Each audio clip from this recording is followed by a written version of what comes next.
Arts in Society is a new collaborative grant-making program with a mission to foster cross-sector work through the arts. The aim is to seek to build capacity for social practice projects that implement artistic excellence to engage social issues in communities across Colorado. 1.7%. This is the number that started my whole journey. This represents the housing vacancy rate in Pueblo. Whether you are homeless or rich, Pueblo does not have housing inventory to sustain healthy growth and development. It doesn't matter where you go within the city limits. Underutilized, abandoned, and boarded up housing units exist all over town. These single-family units can be found today on the east side.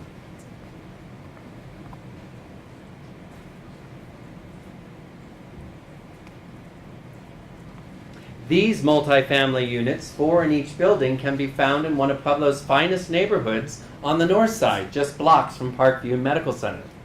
What would it take to convert these units into senior assisted living?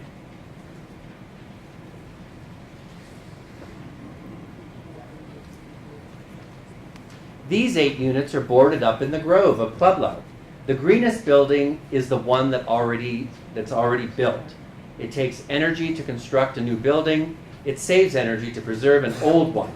It simply does not make sense to recycle cans and newspapers and not recycle buildings. The story of Pueblo would not be complete without our beloved Pueblo chili. We are fortunate to have a local economy which embraces agriculture and industry and has the capacity to become a local food shed catalyst.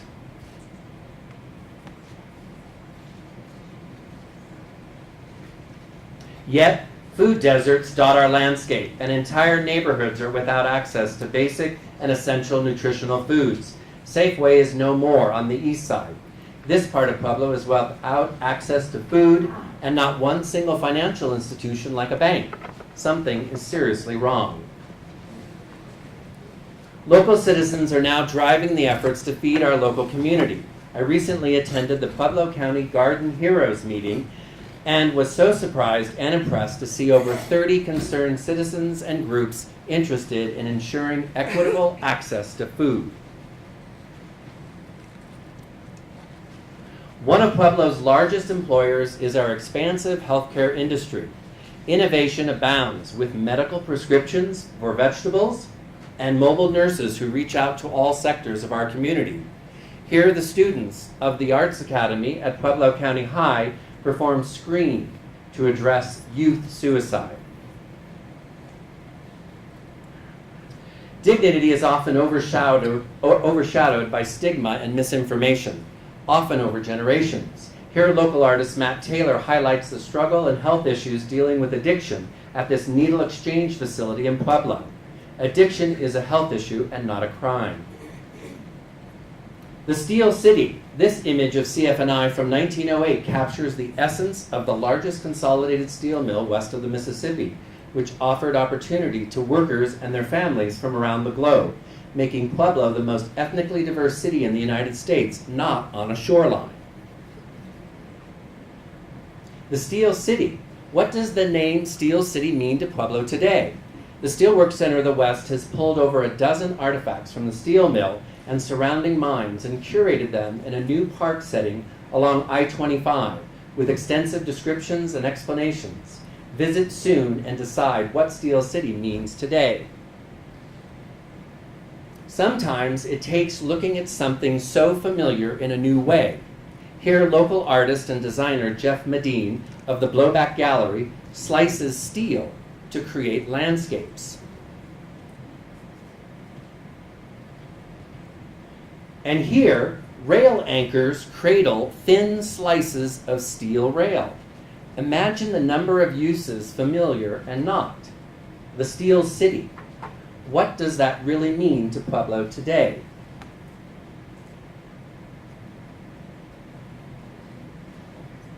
Rethinking. Parts of forgotten Pueblo are returning to the forefront. History, culture, and the arts have always empowered discovery in the Steel City. Knuckles, Alpha Beta, the Ice House are returning as Water Tower Place. a campus-like setting with industry, manufacturing, retail, and the arts. The expression, "meet me in the lobby of Cruz Beggs," will be heard again at Water Tower Place. The Cruz Beggs boutique will offer exclusive handcrafted artisanal products from fashion to furniture to a variety of lifestyle products and serve as a gateway to each artisan's own flagship store or studio. Rethinking. Abandoned railway spurs abound throughout Pueblo, some on street level, others passing overhead, like this one at Water Tower Place.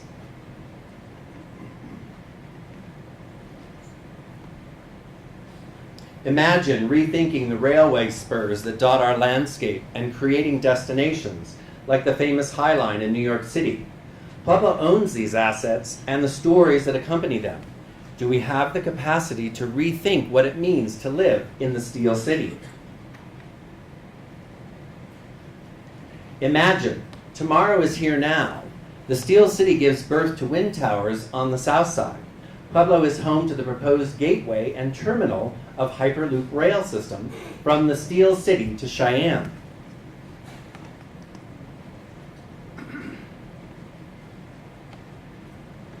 Honestly, Pueblo has been its worst owned storyteller. We have the foundations. They are visible everywhere. Where are the bridges to connect them? What does the name Steel City mean to Pueblo today? One thing for sure is that it is powered by the people of Pueblo. Powered by Pueblo. This is Pueblo today.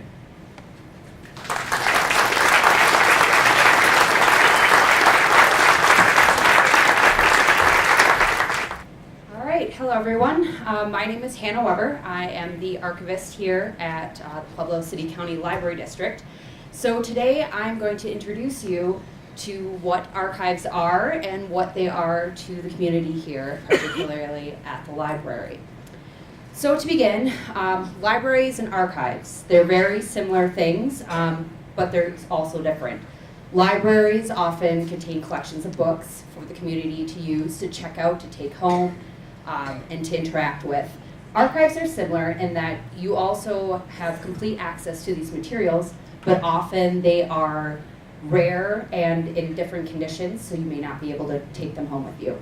There are different types of archives. For instance, here at a public library, art museums, other types of museums, corporate archives such as the Harley-Davidson Motorcycle Company, government archives, universities, medical law archives. There are many different places in which you can find them. Those types of archives all have different types of materials, including film, sound recordings, photographs, records, artifacts, and specimens. You really have no idea what will actually be held in an archive, as it can vary so drastically. So now that we kind of have talked about what's in there, where do we recognize archives? National treasure. They go into the National Archives to steal the Declaration of Independence. Gandalf the Grey in the Lord of the Rings goes to the archives to find out if it's the One Ring. Star Wars, there's an archive.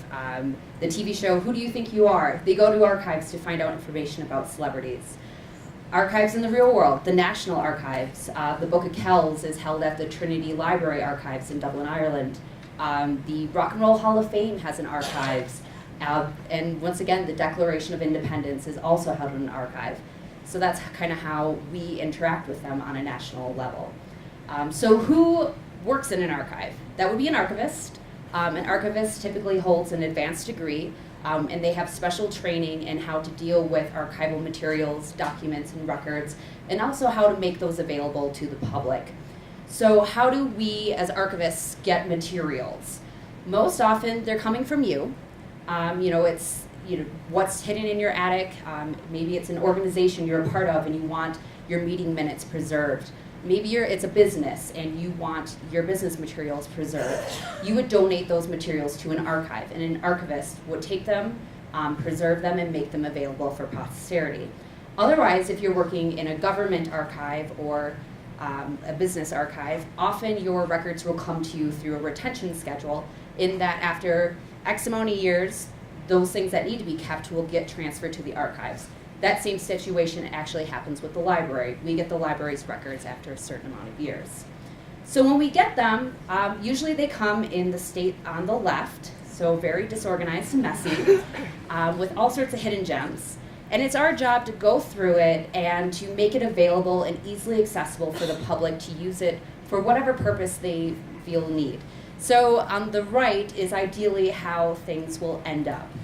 Often we come across a lot of issues, so we do a lot of preservation and conservation work. So photographs, mold, restoring equipment, restoring materials. If it's exceptionally severe, a lot of places have conservation labs where they have people that all they do is work with chemicals to restore certain papers and inks. We also work to digitize materials to make them more widely available. Digitizing is also a great way to preserve materials so that they're not physically rehandled and ruined. And it's a great way for people around the world to access those materials. Here at the library, we do that on a daily basis. You can access our materials online through our digital collections. You can access that through the library's website. And on there, you can peruse different collections of artifacts, records, and materials. In addition, a work in progress that's new is we have a new archive site where you'll be able to search and browse all of the archival collections we have and view finding aids. The last way that we make archival materials available to you is by allowing you to come physically in and access those records. You are more than welcome always to come to the third floor here at Rawlings and do research. We will absolutely help you. You don't need to make an appointment, but all of the materials are made available for you. A big picture goal for archives is to really make everything available. It is our goal to preserve the history and cultures of all people, from all backgrounds and all walks of life. It's important to have the leaders' history represented, so like the presidents or those leading movements, but it's also the everyday citizens that really tell the true stories of what people were feeling through history. It's about creating posterity and doing it in an ethical way so that the public can come in and view records and hold their governments accountable and to do research. So on a local level, what that means for Pueblo is that here the archives represent your history. It is the history of where you came from. It's the history that is happening today. It's a community thing that brings you all together. It's family materials, it's business materials. You know, how can you use this? Perhaps you want to know the history of your house or the history of a building. Come in and use our materials to find out that information. Maybe it's genealogy research. Maybe your family has lived here for a long time and you don't know it. You can always come in and use our materials to do that research. It's also the history that's happening today. Don't forget that, you know, what's going on today is probably what people are going to want to research in 50 years. So it's our job and it's your job to come together around an archive to build this history and to preserve it for the next generation that wants to come around and do research. And it's really our mission to make this available to you. So once again, feel free to always come by the archives. We're open during regular library hours to do research and to discover whatever it is that you are curious about.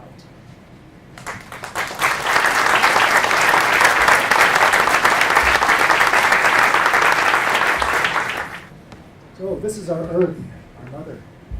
She has limited resources, and we're being depleted right now. We've been living. Is it better? Okay. We've been living out of balance here for generations, and so I'm here to ask for assistance to help bring our environment back into balance. This thin envelope is our atmosphere. It's all the air that we have to breathe, and it's being polluted daily. Future generations are depending on us to leave them a legacy of clean air.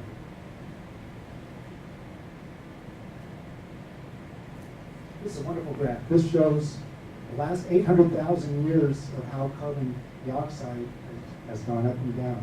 It's averaged over approximately 280 parts per million over that period of time.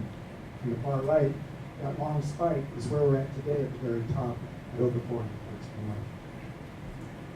Also daily, we're pumping over millions of tons of hard CO2 into the atmosphere. That creates a thermal blanket A thermal blanket is heating up the atmosphere, which is creating warmer air, and it's increasing the ice caps. This reservoir is outside of just lost the name. Port. Anyways, it's at the tip of South Africa. Thank you. And anyway, it's a town of 4 million people that's running out of water. In the next 2 months, it's going to be out of water. Warmer air is also heating up the ocean. Warmer oceans is creating coral reefs to die. This is Australia. This picture was taken last year. Earlier in the year, it's a healthier reef. Later in the year, it's where the corals are already been damaged. This is Miami. It's a typical day on high tide. So with the polar caps melting, coastal cities are looking at being underwater unless something is done to keep things at par.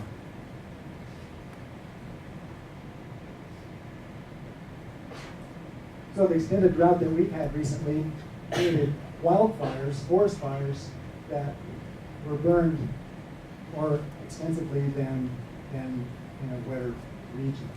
And so with this year, with the drier year that we're having, we may be looking at more extensive forest fires than this year. So the good news in this is that we have an opportunity of moving away from using our natural resources. We have the opportunity of going with renewable energy.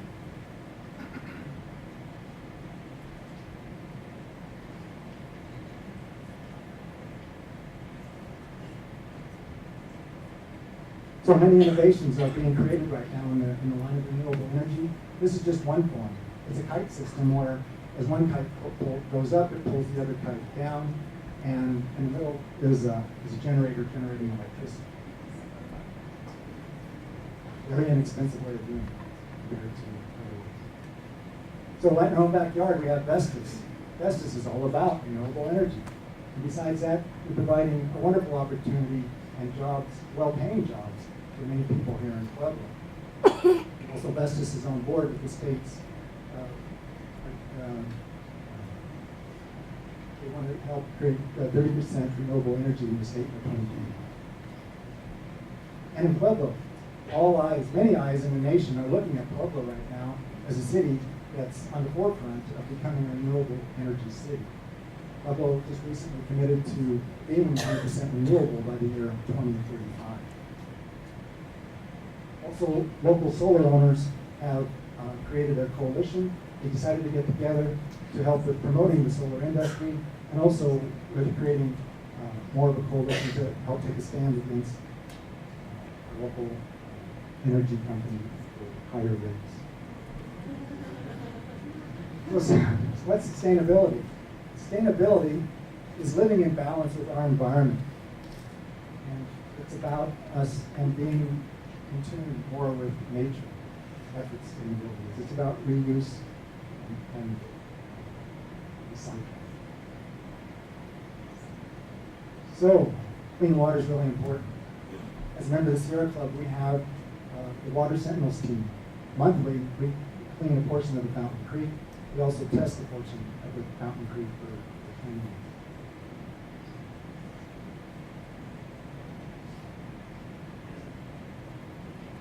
So what can we do to help reduce the pollution that we're adding to the environment and to our atmosphere?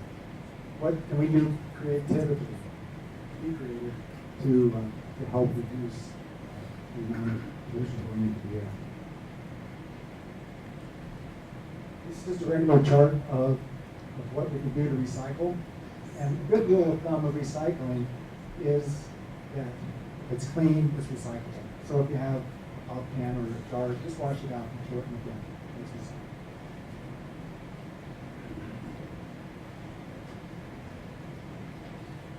Also, composting. Food, yard waste is a good way of composting.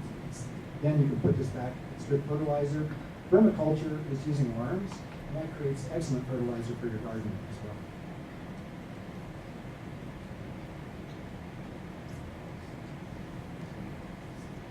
This is just two ways of showing good sustainable gardens. And Also in the back, we have a handout of 75 ways of living sustainably. You're welcome to take one home.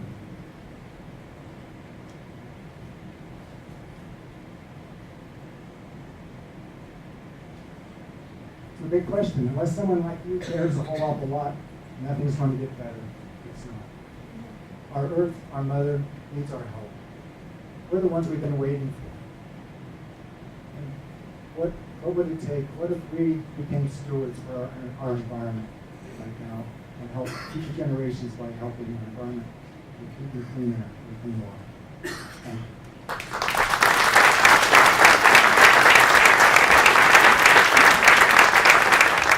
Hi, I'm José Ortega, and I'm the Exhibits and Collections Coordinator at El Pueblo History Museum. And today I'm going to talk to you about the Borderlands of Southern Colorado. At El Pueblo History Museum, we are building an exhibit entitled Borderlands of Southern Colorado. The exhibit will illuminate and complicate the overlapping history of Southern Colorado as a borderland. Visitors will discover that the borders and borderlands are more than geopolitical.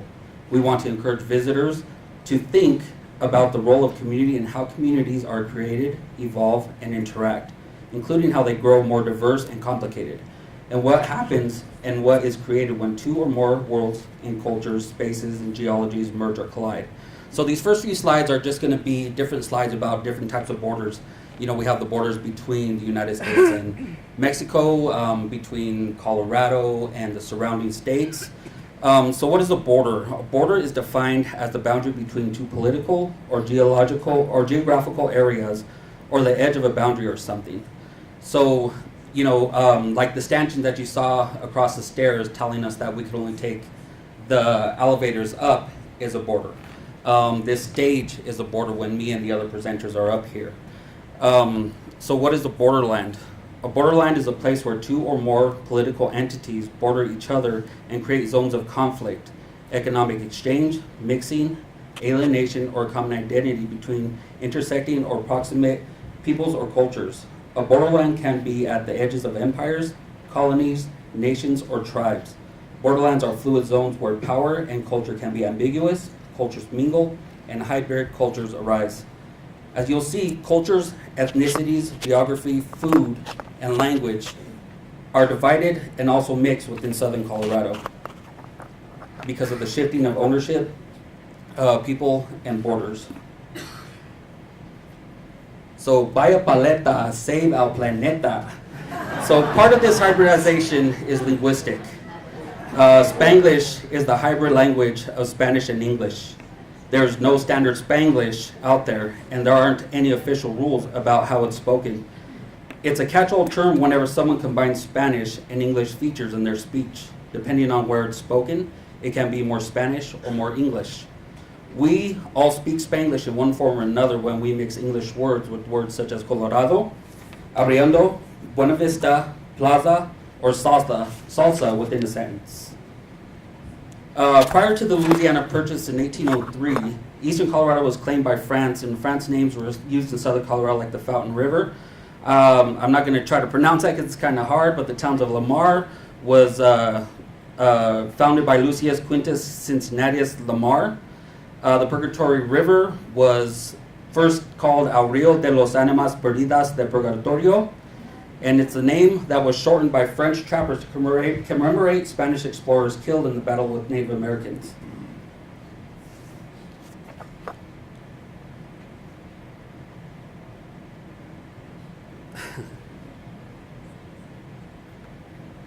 So, as people have shifted in and out of Southern Colorado, either by force or in search of prosperity, place names have changed. The Oaxatoyas, the indigenous name, changed to the Oaxatoyas, the Spanish name, and then finally to the Spanish Peaks, the American name. However, there are people who still identify the Spanish Peaks by either of the names that preceded the American name. We also have the Greenhorn Mountains, which was the name of the Comanche Indian chief Tavivo Nagrand, and the Spanish gave him the nickname Cuerno Verde, which translates to greenhorn. And this next slide, I'm pretty sure everybody knows and will love because we kind of heard a little bit about it before in the first one. And the Pueblo Chiles, which is a borderland story itself, it originated in Mexico, moved up north, and was largely cultivated by Italian immigrants. The Pueblo chili can be found in many different cuisines, such as Mexican, Italian, Chinese, and American restaurants. Potica was introduced to southern Colorado by Slovenians and was enjoyed by people in coal camps and mining towns in northern New Mexico and southern Colorado. Potica is hard to find in the continental United States, but it has become a staple in Pueblo, especially around the holidays, but it also could be found year-round. Adobe, it was first used by the ancestral Puebloans as mortar for their sandstone structures like Mesa Verde. Adobe bricks were later used to build Native American pueblos like Taos, Santa Clara, and San Ildefonso. Spanish built their churches and villages with adobe, and American traders used adobe for their trading posts and forts. Another structure that you'll see dotted around southern Colorado and northern New Mexico are hornos. Hornos are the adobe ovens used to bake bread, rice for roasting meat, and corn for chicos.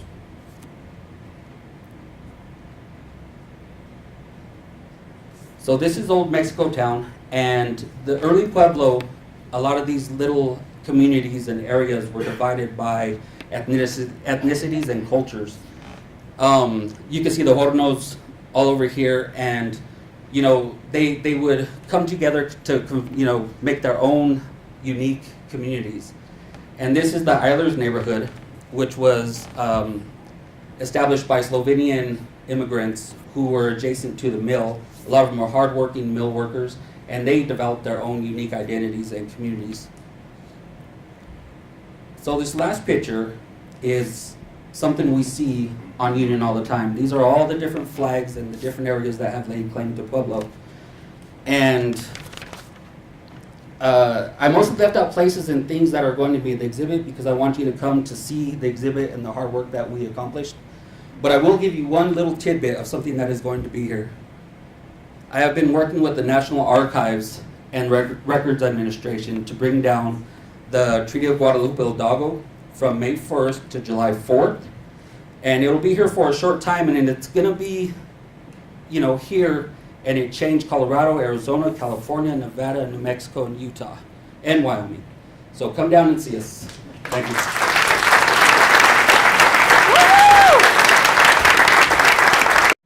I'm going to dive right in with a story. The story of the investment banker who meets the fisherman coming back from his catch of the day. And the investment banker asks, how long did it take you to catch all this fish? The fisherman says, just an hour or two. To which the banker replies, what do you do with the rest of your time? Actually, that's not how it goes. The investment banker actually says, why don't you stay out there all day and catch some more fish, make some more money? The fisherman says, well, because I make enough to support my family already. To which the banker then says, what do you do with the rest of your time? The fisherman goes, I wake up late, I fish for an hour or two, spend all afternoon with my kids. Later afternoon, I make love with my wife. I like to nap afterwards. And then I sip my favorite Cabernet, and I play music with my friends all night in town. The banker scoffs and says, no, I can help you. This is what we need to do. We need to go into business together. We need to stay out all day, catch more fish, make more money, cut out the middleman, sell directly to the cannery. We can make $1 million within 2 years. In 5 years, we can sell, IPO in the stock market, you can retire early, rich. And then what? Says the fisherman. Oh, well then, you can wake up late, play with your kids, make love with your wife, spend the evenings playing guitar with your buddies in town. I'd like to share my story. That's me. I'm the guy in the gray. I wish I could say I had the wisdom of the fisherman, but it's not true. I was a psychotherapist, a life coach. I had a thriving practice and was helping a lot of people. Volunteered, helped the homeless. Pretty normal guy, looked good on the outside. On the inside, it was a different story. On the inside, this was me. It wasn't enough. I didn't make enough money. The condo I owned wasn't enough.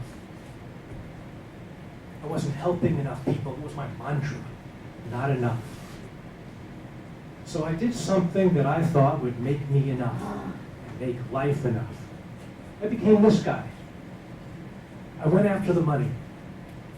I invested everything I had with 2 partners, retirement and all, back in the early 2000s when it seemed like everybody was getting rich quick during that real estate bubble. When we ran out of our money, we decided to bring in other people's money. And we began an investment firm. We raised $50 million. 250 investors invested in everything from international real estate to subprime mortgage bonds to Bolivian coffee. It was a wild ride. We were all going to get rich. Until this. Yep, it's the 2008 stock market crash. I panicked. I moved funds between investments trying to save us. That's another term for securities fraud. We lost $40 million. I lost everything I owned, my reputation, my career. And then to top it off, the Securities Exchange Commission came after us. That's my mugshot, for real. I was arrested in 2010. I spent 2 months in jail before I bonded out. I literally watched my life unravel before my eyes. To say that I was scared was an understatement. I was terrified. 8 months later, I pled guilty to securities fraud. I was sentenced to prison. Spent 2.5 years inside. In case you think it was the country club, federal play golf all day kind of thing. My first cellmate was in for double life, no chance of parole. I thought I was going to die. But I didn't. I survived, found my way, and decided that I better meditate and get introspective for a while, figure out what had brought me here. The answer was pretty easy to discover. This feeling that life wasn't enough, and having to go after more. I spent a lot of the time on the phone with my friends who are on the outside, having $1 million businesses, totally stressed out, totally wanting more. And I found that I was happier inside than they were outside. 2.5 years later, I left prison with nothing, had to start over from scratch. The only difference was inside here, I now had the feeling that life was enough. Just being out was good enough. Right after I got out, I met a homeless guy. He asked me for some money. And I had told him that I just got out of prison. I actually didn't have enough money for lunch that day, which was true. He pulled out a wad of bills, peeled off 12 ones. These are the guys I used to help. I turned away, I took the money, and I cried. And at that moment, I knew it was all going to be okay. If you care, I ended up all right. I'm back in that seat again. Therapist and life coach. Just like everything was. Except something was different inside here. And through this crazy journey that lasted 10 years, I learned a little bit about how to live a life that matters. The first thing I learned was to do what inspires me. I try to live my life by a quote by poet David White, who says, anything or anyone that does not bring you more alive is too small for you. The second thing that I learned is ask yourself, who do you love? And spend time with them today. And more importantly, let them know that you love them every day. We're all alike, all of us. We all want to be happy. We all want to find peace of mind. So it comes down to really just one decision. We're right back where we started. Do you want to be the investment banker, or do you want to be the fisherman? Thank you.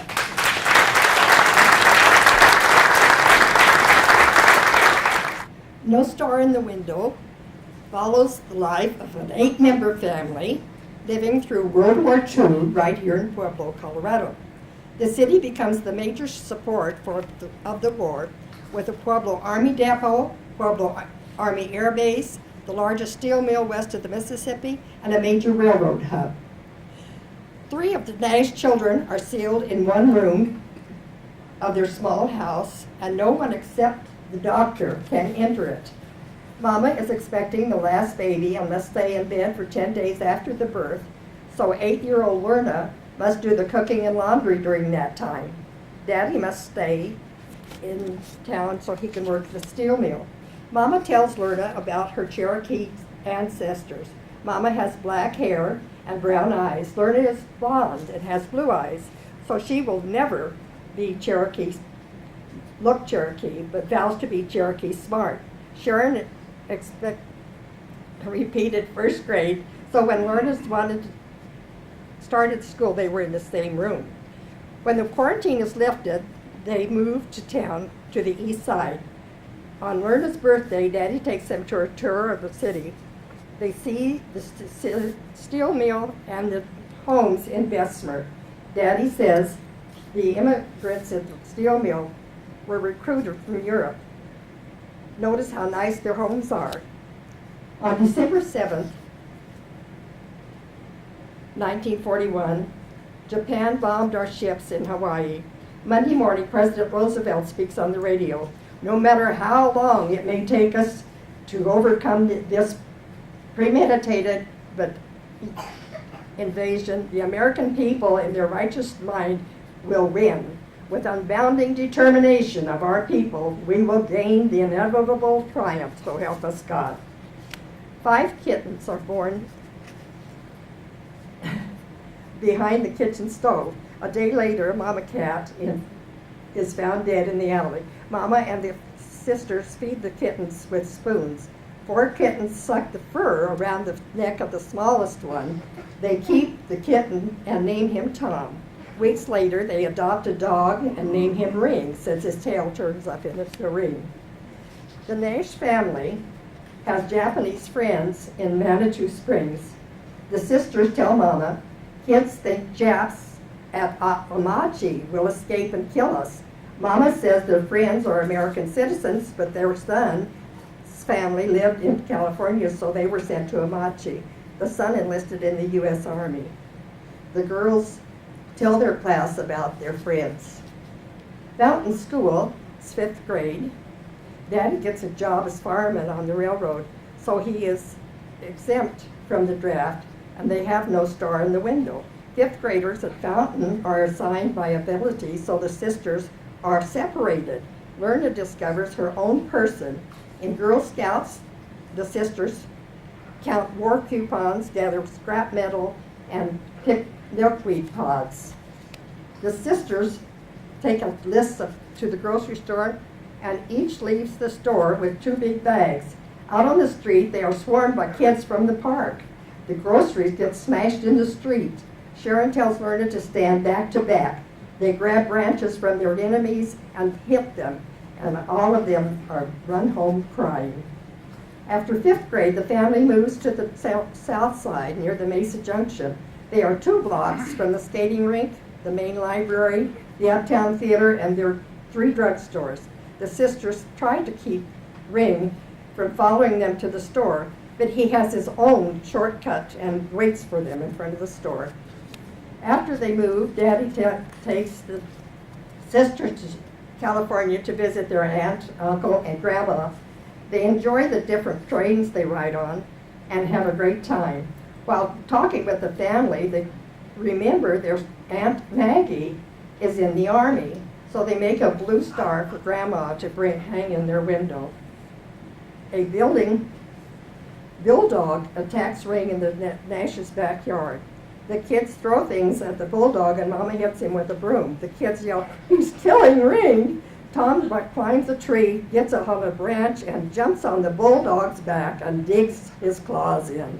The bulldog lets go of Ring and runs down the alley. Sharon wants to wear Lerna's sweater, but Lerna says no. Sharon tries to hit Lerna, but pulls a sleeve until it comes apart. Lerna tries to slap Sharon, but grabs the pearls around the neck. Pearls fly all over. And Sharon gets Lerna against the wall and chokes her until she passes out. When Lorna comes to, Sharon is gone. There was a little boy named Dale, and one day he looked a little pale. Rheumatic fever, the doctor called it, and Dale is bored quite a bit. His sister came to play with him so he could forget the ache in his limbs until Dr. So-and-so says, "This Dale is well, he's good to go. Then we'll return to the way before and we won't spoil you anymore." The sisters are again together in the 6th grade class at Central High School, Central grade. Lorna gives weekly war reports for the last 2 months. Hitler's death is her best report. Her last report on June 1st says, Tuesday, U.S. Air Forces sent thousands of bombs into Yokohama, Japan to open the battle royal for the enemy's homeland. On Sunday afternoon, the sisters clean a neighbor's beauty parlor. Each vacation leaves change on the tables for the sisters. They usually go to the movies when they finish. Lorna rides the streetcar home and sees people run into the street and yell, "The war's over." They stop the streetcar and join the celebration. Lorna tells Mama the news. They send Merle to get branches from the park. They put them streamers on them and give them to the kids. They all parade around the park. It is a wonderful day. After the war, the Pueblo Army Air Base was deeded to the city of Pueblo and became the Pueblo Airport. Pueblo is known as the home of heroes. With 4 Medal of Honor recipients, hundreds of Pueblo veterans have plaques on the Veterans Bridge on the Riverwalk. Pueblo is one of 17 cities named most patriotic in America. So be proud of your city.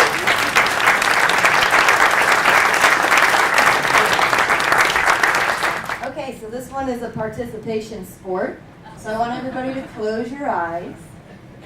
I'm not going to rob you, I promise. Put your hand on your belly.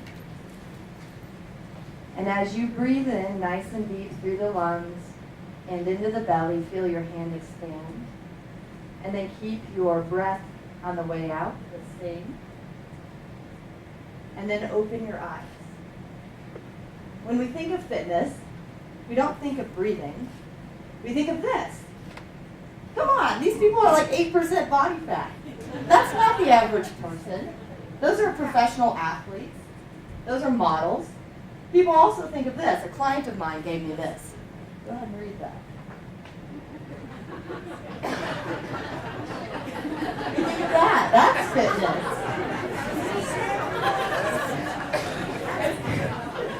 It's not breathing. It's not going within ourselves.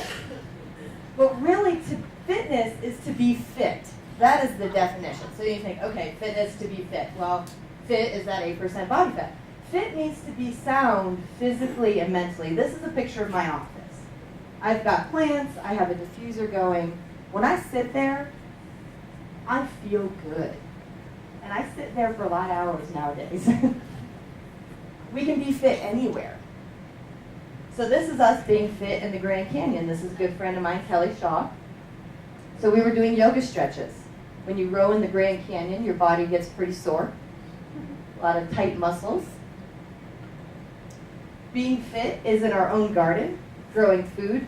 So my boyfriend Ivan and I, we got to plant our very first garden this year as real grown adults in a real live house. And this was our first radish harvest. It was fantastic. Full of nutrients. That's being fit. Hey, wait a second, just in case. There's something to be fit about this too. Remember, fit is sound mentally and physically. So we can't do this all the time. But sometimes, I know, sometimes we want to have that cookie or that donut, or we're at a friend's house and they make us a meal. And that environment is what is fit. So it only has the parameters that we give it, being fit. It only has those, the box, the fad diet, the gym membership, whatever it is. But really, being fit is wherever we are as a person. So this is what our body naturally thrives on. sunshine, air, exercise, water, diet, rest, laughter. Notice that this is just one component. That's the one we always focus on. That's the one that makes a lot of money. Sunshine. This is Lake Tahoe. Has anybody ever been to Lake Tahoe? Give a whoop. Yeah, all right. Beautiful, magical, right? You can sit in front of that lake and feel everything melt away. Stress melts away. That's me, by the way, holding the sun. Air. Air we breathe, or catching air. This is Ivan. Ivan's in the audience. This is that. He's a real deal skier here. So catching air, but really air we breathe. Anything that excites us as well. That's at Beaver Creek. Exercise. Of course, the shameless plug. I am a fitness studio owner. And this is where people can come and enjoy exercise in a way that is healthy for the individual. It's not pumping out how many push-ups you can do all the time. It's sometimes breathing for a couple of minutes right at the beginning. I'm also a whitewater rafting guide, and if you notice here, water, which is such a huge component, the people right here are getting a lot of water. These people are actually also in the audience today. They still like me. But then also our diet. And what we need to do is eat things that are actually real foods. So fennel soup is packed full of things. If you notice here, it's good for all. This is my dog's bowl. He's eating a lot of the same things I am. Even Ivan's homemade pumpkin pie has a lot of nutrient-dense qualities to it. And then rest. Sometimes rest looks like this. We're pausing after a hike. That's my dog Bagheera, who eats really well. And we need to pause and take in what we're looking at, what we're doing, take in the beauty. But sometimes rest feels like this. This is his little stuffed animal dead. He's just hanging that right there. So sometimes we really need to curl up and just rest on the floor, on the bed, and that's okay. That's where we recover. That's being fit.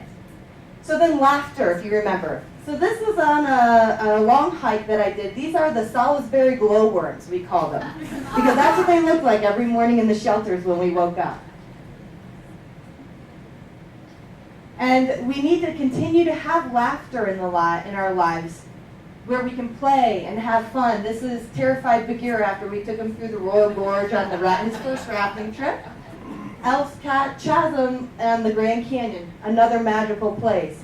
This was with some girlfriends in a rainstorm running, and we were excited that there was a bathroom at the trailhead.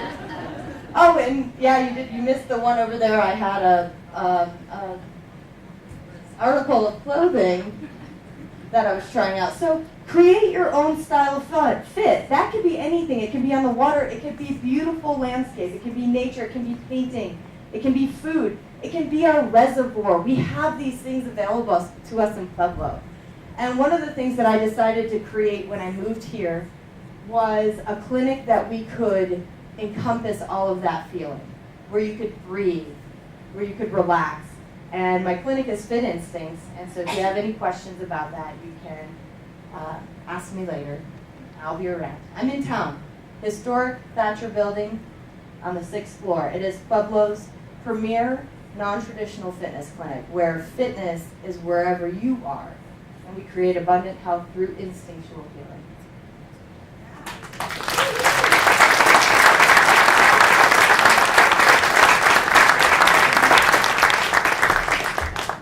Good things come to those who wait. 14 years of pitching a program that prepares the performing arts students for college and career training has finally come to fruition. It's the only one of its kind from Denver to Albuquerque, and that's the Arts Academy at Pueblo County High. In the lowest funded district in the state, in a town called Town, in the middle of the chili fields, sits a school with 1,000 diverse students that are talented beyond your belief. It is what encouraged me to pitch this academy. Drama, choir, band, set construction, dance, playwriting, jazz, guitar, theory, orchestra, and costuming prepare these students for careers in a multi-billion-dollar industry. These are students rehearsing for Footloose with the drama instructor, Joey Antonuccio. State-of-the-art facilities were realized through a bond initiative, and students study under the direction of teachers that are both certified educators and professionals in the field. This is Mr. Ledema, who is an Ethiopian American who teaches all the band and jazz and orchestra classes. Brooke Mead, of the beloved band Martini Shot, leads vocal instruction as well as guitar and rock band. Each student is auditioned, and a curriculum track is personally designed to prepare them for success in the performing and fine arts. The arts, performing, and fine art is storytelling, documenting who we are and where we came from, collaboration, creativity, and realization. These are the ancestors. Before movies, TVs, YouTube was the performing arts. They are the elders. Donations are needed in our school, and they come in so many incarnations, from $30,000 in cash to $30,000 in specialty stage fabric. We don't discriminate. We'll take anything. Young women are flooding traditional male professions, and stagecraft and set construction is a viable profession from New York to Las Vegas to Los Angeles. And we are finding more and more women working in these trades. Costuming is a fine art, teaching exceptional craftsman skills and fine art design. Again, a skill that can navigate to so many employable opportunities. And these are costumes that our students, our instructor Joey Antonuccio is a costumer and teaches costuming. And they do the draping, which means they cut the patterns and they make the costumes. This sconce was one of 4 designed and built in a 3D printer in collaboration with our sister academy, the award-winning School of Engineering and Biomedical Science. They were used for our first production, Gaslight.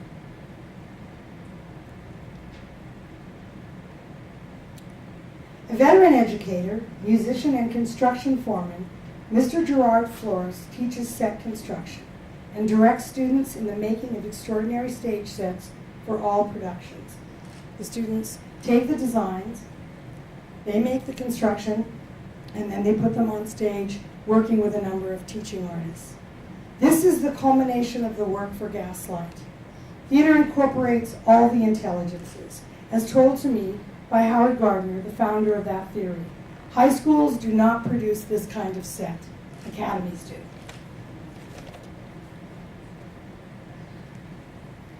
Under the coordination of our own Kennedy Pugh, who I think many of you may know, the Academy commits to bringing teaching artists of all walks to enhance the training experience for our students. In collaboration with the Pueblo Symphony, County brought Cole Washburn, who christened the Teaching Artist series in a concert and workshop. Currently, we have engaged Dr. Timothy Sue, who is a violin virtuoso of the symphony and professor at CSUP, to teach strings every week, developing a higher connection and providing his gifts to our students.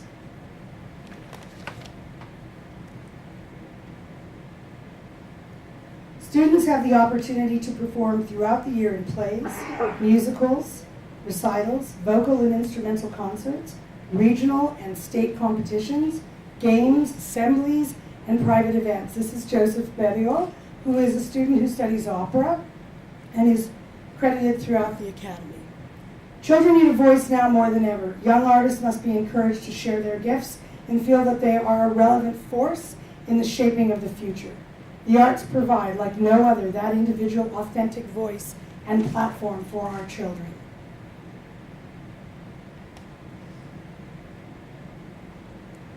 For the very first time, hundreds of students, faculty, and administrators at County High experienced a TED Talk and performance of a professional opera singer, Mr. George Humphrey. Integrity in the theater, respect for the artist, and a standing ovation. Music moves us. The themes of Dr. King were brought to the students on his birthday as vocal artists inspired students to the messages of love, hope, and tolerance. The arts civilize us. We could live without the arts. We simply would not know why we were here.